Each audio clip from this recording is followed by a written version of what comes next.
2 weeks ago, I posted this video of this interview. It was an impromptu video of this woman named Miss Lucy talking about life back in the day. She got pregnant and had a baby at 14. She had an overbearing and abusive mother, and she was basically pushed into a marriage because her mother was going to put her out. I said that this is one of the reasons why I do not hold marriages that have lasted this long in high esteem, because a lot of the women didn't have choices. They couldn't go anywhere. Let's not act like before feminism and the civil rights movement that Black women had a lot of opportunity. Black women could not just make enough money to support themselves. Women in general didn't have opportunities. Women in general couldn't get a bank account till the 70s, couldn't own property without a man's signature. We were basically second-class citizens. We're second-class citizens, and on top of that, when you're Black, you have a double whammy. So women of right now, we have choices. We can move in and out of marriage, relationships. Our relationship status is not, if we stay married now while we have choices, amazing. But back in the day, women had no choices. So staying married a long time ago when you have no choice but to be married for survival, that's what I do not hold in high esteem. Now, since I got these people in a tizzy, what is a girl like me to do except to repost the video and get the conversation started?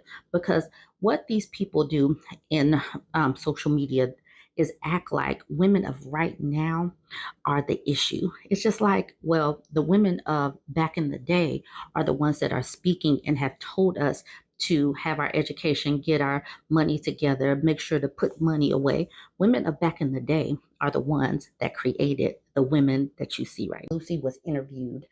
It was an impromptu interview by her sister, and we all need to hear this story. It was very eye-opening, and it speaks to what many of our foremothers went through. I don't have a need for a man.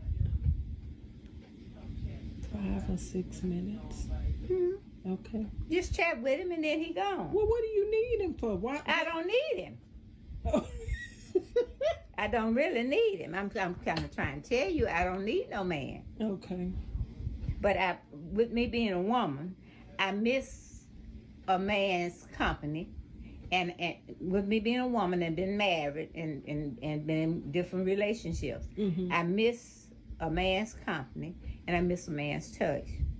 But that's all.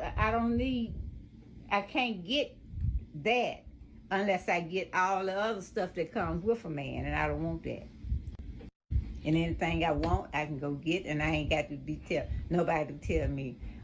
If I go somewhere and come back, why you gone so long? No, you got to go. Or where you been? So here's a question for you. That was the men of old times, where they talked about the man being the head of the house, and he just basically, the women were property to them. That's how it used to be back in the day. In the current generation, things are a little bit different. It doesn't seem like men try to lord over women and control them. I don't know. Look, why are you looking like that? Now let me ask you this. You say you'll never marry again, but your marriage, the one marriage that you had, was really more like an arranged marriage. You never asked to marry him in the first place. I didn't. And you never said that you loved him in the first place. And How did you get married? What's the story? My mama, I had a baby. And how old were you? I was 14. Okay. And I had a baby. And but when I got pregnant, the boy said it wasn't his baby. And he went on and told Mama about the girl he was liking, how she was high yellow and built like a Coca-Cola bottle. And what makes you think I'm gonna fool with somebody ugly and black and snappy headed like your daughter? And over her. So his sister said, well, that's what you're doing. Because Mama, he's the only boy that be here, and he be here. Daddy said he ain't been there, he ain't been there. His dad? His dad. His daddy believed him. And if he didn't do, if he said he wasn't messing with her, he wasn't messing with her. So he went his way, and I went my way.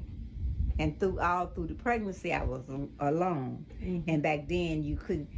The little girls I played with on the plantation, I couldn't play with no more because I done got pregnant to the older folks. I am to the older folks. You're a bad influence. I'm a bad influence for them, and I'm grown, so I couldn't.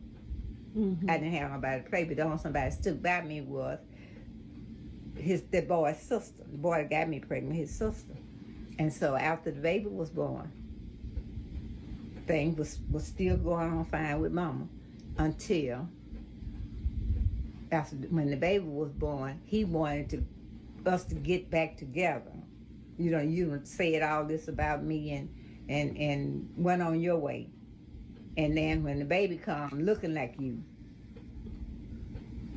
you want us to date and start dating and get married and raise the baby. And I told him no. I told him he can go screw his mom.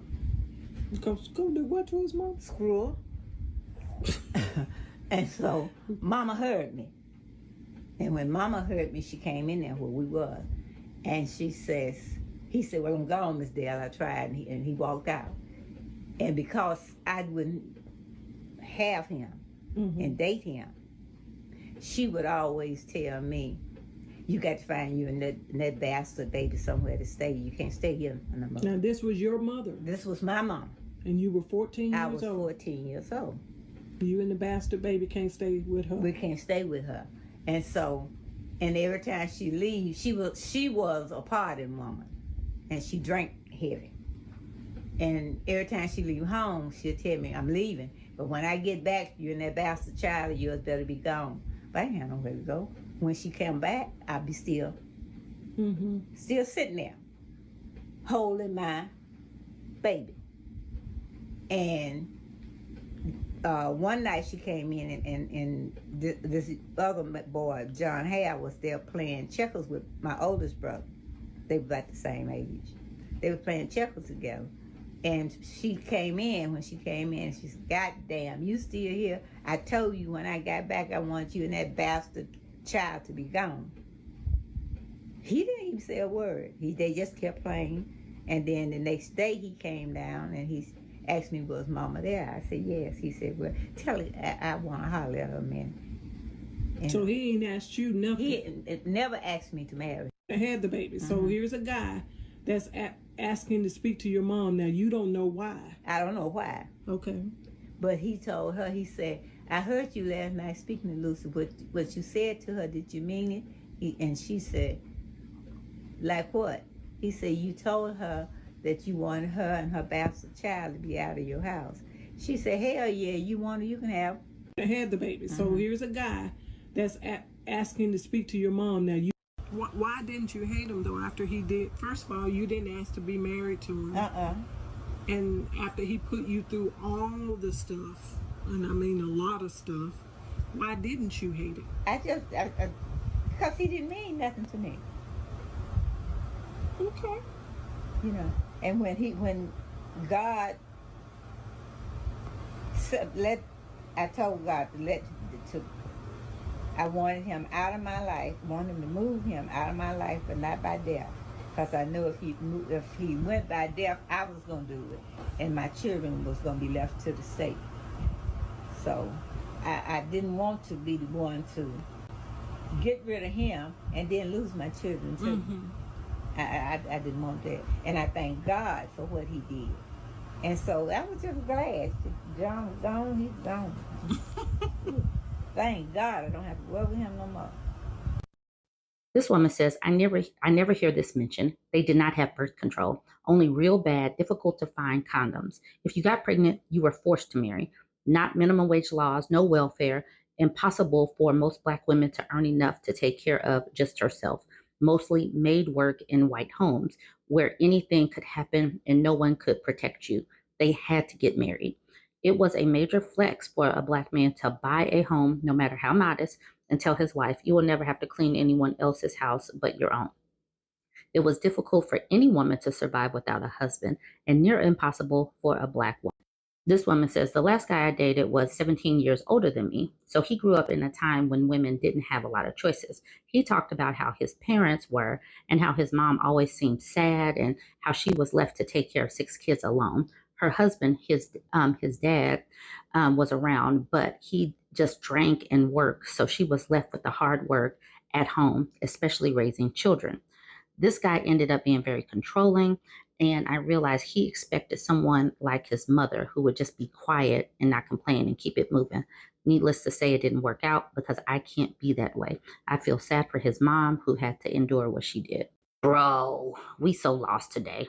Don't we realize that everybody's story isn't the same? Just because somebody else had a messed up life and or marriage doesn't mean that you will.